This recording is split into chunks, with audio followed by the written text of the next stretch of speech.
Hello all, this is Dr. T.P. Lakshmi working as an assistant professor in the Department of Computer Science and Engineering. Today we are going to see the release consistency and Munin case study. So before going to see about this Munin case study, I want to tell you what is the structure of the shared memory space that we seen in the previous video. The shared memory space of Munin is always structured as a collection of the shared variables. Okay, the shared variables how they are going to be declared, right? With the help of the keyword shared. With the help of the keyword shared. So the compiler can recognize it, that they are going to be shared the variables. Okay, next, each shared variables by defaultly it is placed by the compilation on the separate page. Each shared variables by default, what it is going to be having in this Munin case study, is placed by the compiler on a separate page. So each and every page they'll keep the compiler, right? Then unit of the data that is going to be transferred across the network with the help of the MMU hardware. MMU means memory management unit hardware. Okay, now we'll see brief into that we are going to be seeing is implementations of the release consistency, okay, and the annotations which is going to be shared, used in the shared variables, and the replacement strategy, and finally we are going to be see about the thrashing. So the first we'll see about the implementations of the release consistency. Okay, so here the release consistency applications must be modeled around the critical sections. The release consistency application that is modeled around the critical section problems only. Okay, and the Munin, it provides the two synchronization mechanisms here. One is a locking mechanisms and another one is a barrier mechanism. One is a locking mechanism and another one is the barrier. It uses the lock synchronization variables which acquired lock and the released lock primitives for accessing their variables. What are the two primitives that is going to be used in the locking mechanism? Acquired lock, and the next one is released lock. These are the two primitives which is used in the locking mechanisms for accessing their variables. Okay, next. While coming to the acquired lock primitive, this is with the help of this locking variable, as its parameter is executed by the process to enter a critical section. So this is the one which helps this parameter which is, this primitive is which helps the process to enter into the critical section. And the released lock. This released lock with this release lock primitive with the same lock variable parameter is executed by the process to exit from the critical section. So this is the primitive which enters the process, which allows the process to enter into the critical section. Enter. This is the one which used to the process to exit from the critical section. So these are the two primitives which is used in the locking mechanism, right? When the process makes an acquire lock request, the system first checks if the locks variable on the locking mode or not. Okay, then after, if it is not in the locking mode, then the probable owner mechanism is used to find the location owner of the lock variable, and then the request is sent to the node, particular node. And then when it comes to the next one is the barrier mechanism. Next one is here the barrier mechanism uses the barrier synchronization variables. It uses the barrier synchronization variables. It uses the barrier synchronization variables with a wait at barrier primitive for accessing the variables. What is the primitive here? Wait at barrier. It uses a primitive as wait at barrier. Okay, it uses the wait at barrier for accessing the variables which is present in the barrier mechanism. So if any network fault occurs, the probable owner based on the dynamic distributed server algorithm which is used in the Munin case study to locate the page containing the access the sharing variables. Okay, so that is about the barrier mechanism. Next one is the annotations for the shared variables. We'll see what are the annotations that we are going to be used in the shared variables. So here the release consistency of the Munin, it allows applications to have the better performance than the sequential consistency of distributed shared memory system. So this release consistency wants to provide the better performance than the sequential consistency. How it is going to be provided? By using some annotations which is used in the shared variables. Okay, and for further improvements also, this Munin defines several standards annotations for the shared variables. So with the help of these standard annotations, it's going to be improve the performance than the sequential consistency. So what are the annotations which is used here? The annotations which is used here is read only, migratory, write shared, producer consumer, result, reduction and conventional. So now we'll see one by one. First one is read only. What do you mean by read only?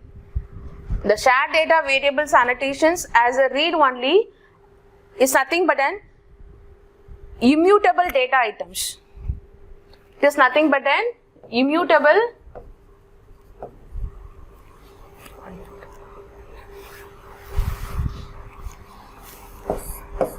First one is read only. Read only is nothing but the shared data variables annotations as a read only is or the immutable data items. So these variables are read but never written after the installation.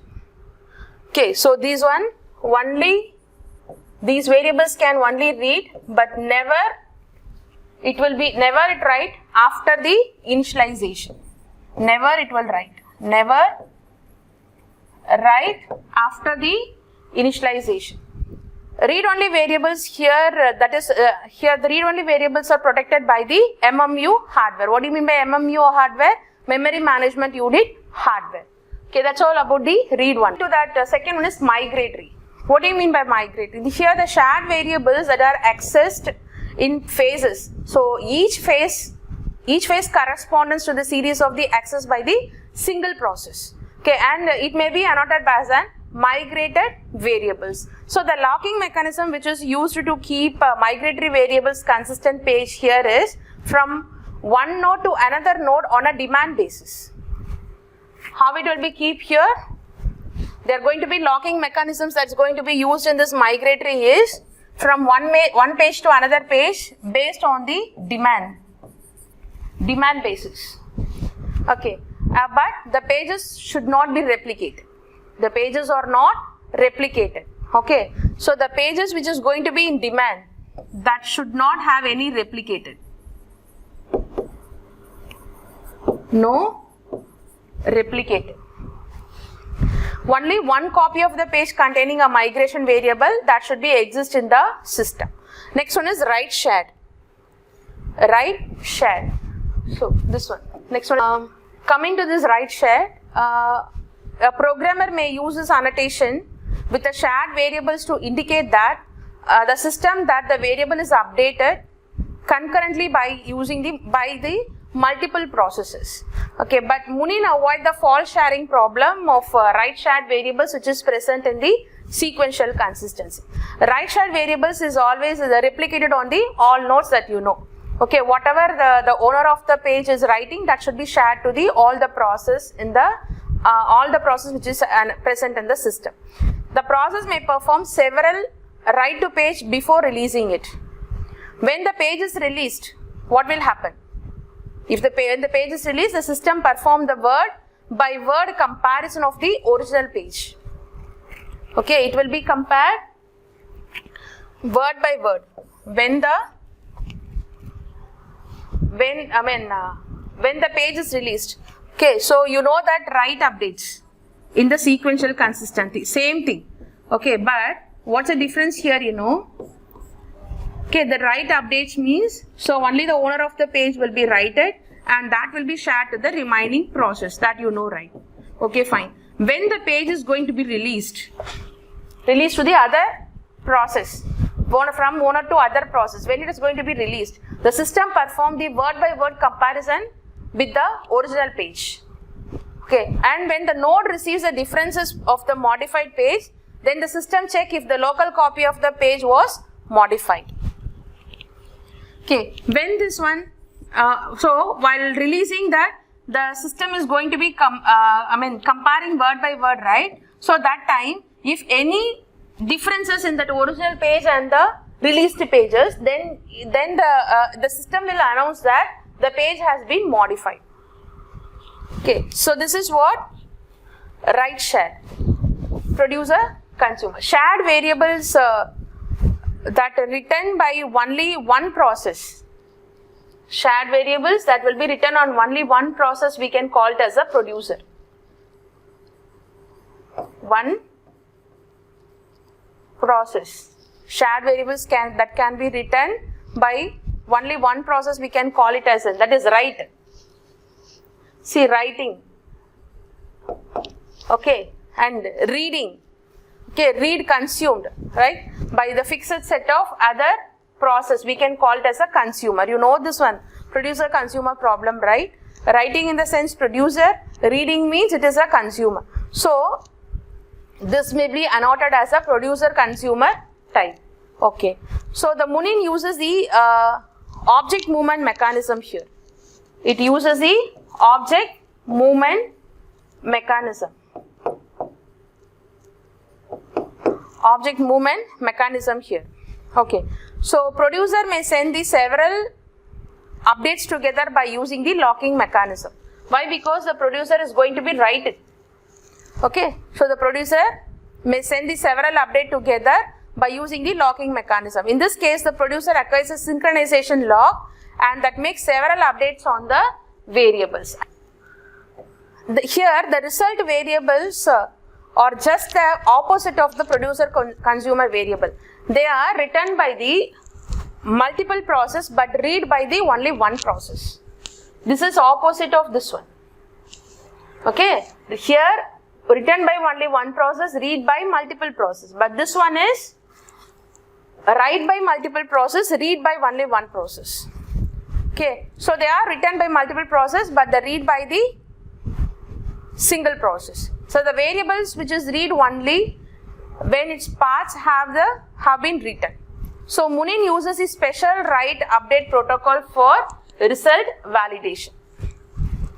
Okay, next one is reduction. So it uses a special write protocol for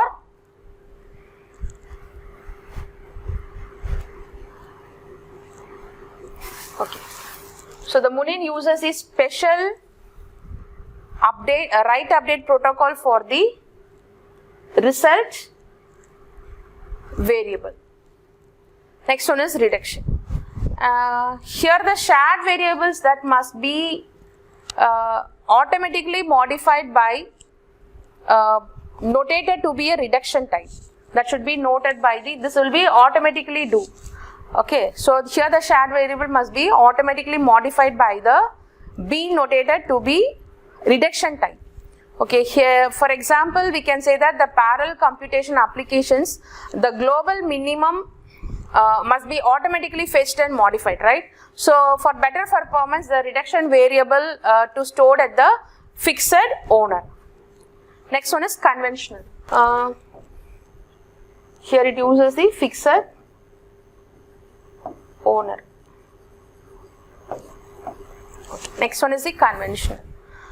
Here the shared variables that are not annotated at one of the above types which are used in the conventional variables. So this is not even comes under any one of the above what we mentioned, what we discussed now. So here the page contains the conventional variable which is dynamically moved to the location of the process that want to perform the write operations on the variable. And it uses the write invalidate. So we know that what is write invalidate also. The only thing is it's going to be dynamically moved to the pages wherever they want to write. Okay, so the location of the process that wants to perform the write operations. It dynamically move to the location of the process that wants to perform the right operations on the particular variable. That is what conventional. So that's all about the standard notations of the standard notations which is used in the release consistency. Next one is replacement strategy.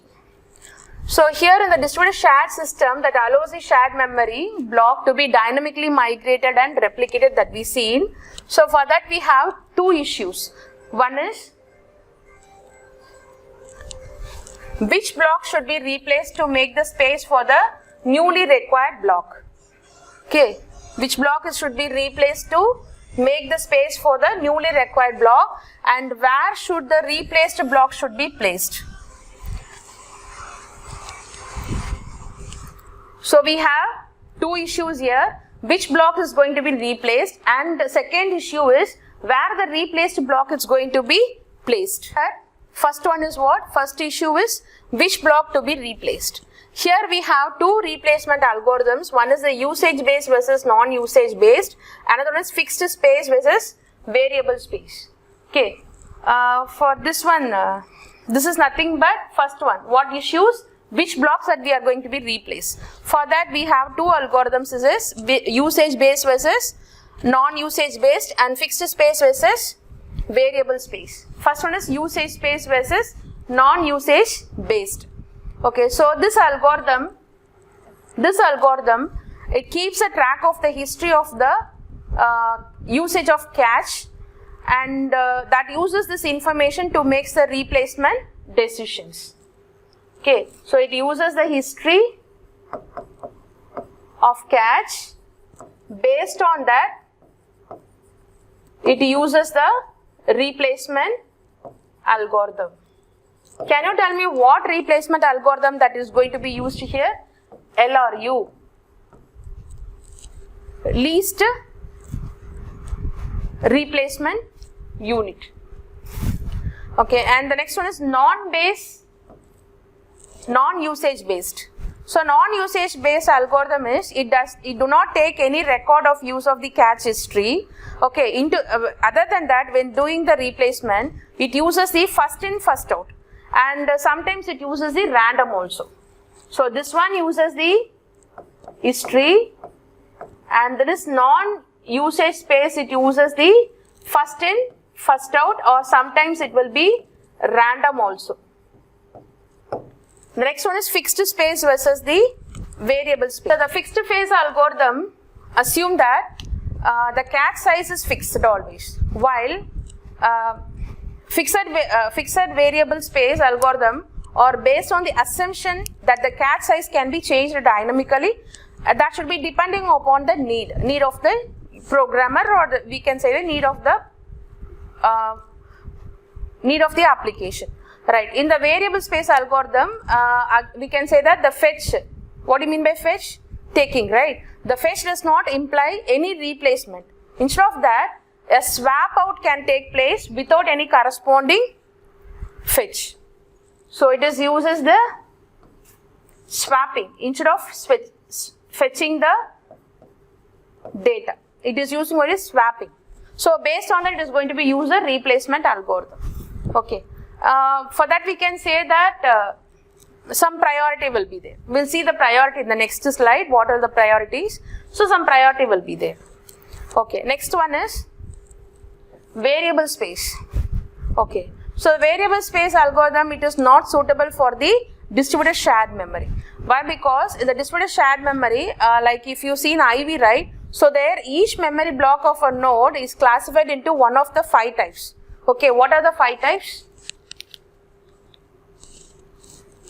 Unused, nil, read only, read own, and writable. So this should be taken in the distributed shared of Ivy, that is sequential consistency. So each memory block can be classified into the 5 types. First one is unused. What is unused? A free memory block that is not currently being used. So it is not using at all. So some free memory block which is not currently used, that we can say as unused. Okay, and the next one is what? Nil. What do you mean by nil? A block that has been, we can say invalidated block. it is invalidated block and read only. The block which the node can only have the read only access. Okay, and read owned. It has the read access right, but it is also the owner of the block. Okay, and the next one is writable. It has the write access permission. Okay, so these are the 5 types which is used in the each memory blocks in the distributed shared memory of IV system. Okay, so first one is unused, that is a block is free, it is not using. Nil, it is means it is invalidate. Only read only access. Read only access as well as that owner, owner of the page is also same process. Writable means it is having the write access. Priority. This is for the random variable, right? So I told you, right? So the random variable we need to fix the priority. So based on this classifications block, the priority should be used. Okay, so totally we have 4 priorities, 4 concepts with a priority. So this is having the highest priority, and this should be the second priority, and this is a third one, and this should be the fourth one. How it is giving the priority of the variable? For replacing the pages, right? So this is what using the priority. First one is it both unused and nil block. Both unused and, so this is, we know right? Both what we see in unused and nil blocks, okay? So this both contains the first priority, which is having the first priority, and only the read only block that should be comes under the second priority.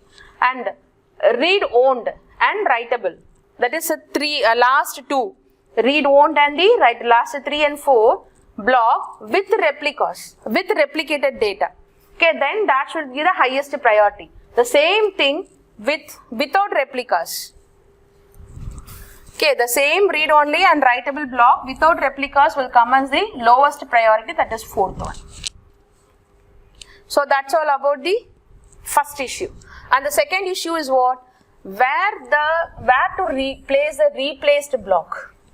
Okay, so once the memory block has been selected for the replacement. Okay, so it is selected. Okay, and it should be ensured that if there is some useful information in the block, then it should not be lost. So this should be the first one, should be in the mind. Okay, whenever we want to replace any content in the particular block, the first thing what we need to be check is any of the content which is already available in the block. If it is so, whether the information which is present in the block is useful information or not. Okay, when we should be clear in that, then only the block should be replaced. Okay, then the 2 commonly used approaches for storing the useful block files. One is using the secondary store, and another one is what? Using the memory space of the other nodes. What are the 2? One is using the secondary store. What is that first one? So it may be faster. Say, the block which is the secondary storage, where we are going to be stored it. So this block is simply transferred to the local disk. This will be simply transferred to the local disk, and the advantage of using this secondary storage, it does not waste any memory space. And the next one is memory space of other nodes. Okay, so while coming to the next one, it may be faster to transfer the block over the network than to transfer it into the local disk. So it is faster than this. It works faster than this. Okay, why? Because the method acquired for each node, it speaks about the node, right? We are storing so the method which is acquired in each node to maintain the table of free memory space in all other nodes. So why we are telling that this is faster than this one? It maintains a table. Okay, in that table it knows that which node is free. Okay, so that is what it is, works faster than the first one. Next one, thrashing. What do you mean by thrashing? Okay, thrashing means when the system spends a large amount of time of transferring the shared data from one node to another, we can tell as thrashing. What do you mean by thrashing? The system spends more amount of time for transferring the shared data blocks from one node to the another node. Okay, and so when this thrashing occurs in the following. Okay, when interleaved data access made by the process on 2 or more nodes simultaneously. So the thrashing may be occur in the following situation. So first one is when the interleaved data access made by the process on 2 or more nodes. Okay, so this is the first one, and the second one is when the blocks with read-only permission are repeatedly invalidated as soon after they are replicated. So these are the two conditions that the thrashing is going to be occur, and we can say that the thrashing degrades the system performance. Okay, thrashing is always, it degrades the system performance. So what are the methods for solving this thrashing problems? Okay, so we are seeing some problems here, right? So what are the methods to solve it? It provides the application controlled lock. First one is it provides the application control block. Lock. Application control locks. Here the locking's data to prevent the other node from accessing the data should be short period of time, and that can reduce the thrashing. So if they produces a lock, what will happen? Each and every node which is the node which is going to be accessed, right? So for example, this node they are going to be accessed means here this node will have a lock. So that time no other process can access the same node. So this is the one method. And what is the another method of we'll use a time slice. Okay, so we know that round robin algorithm that we are using time, right? The same thing here, there need to be used some timings to prevent it. Okay, fine. Then what is the drawback of this one? It's very difficult to choose the appropriate value of the time. Okay, so very difficult to choose the appropriate value of the time. Why? Because we couldn't know that how long that node is going to be accessed by the particular process. So we couldn't predict it up to what time it will be. Okay, so in place of round robin, okay, no problem. For example, based on the time slice is going to be repeated, but here we don't have that process, so there will be a problem on that.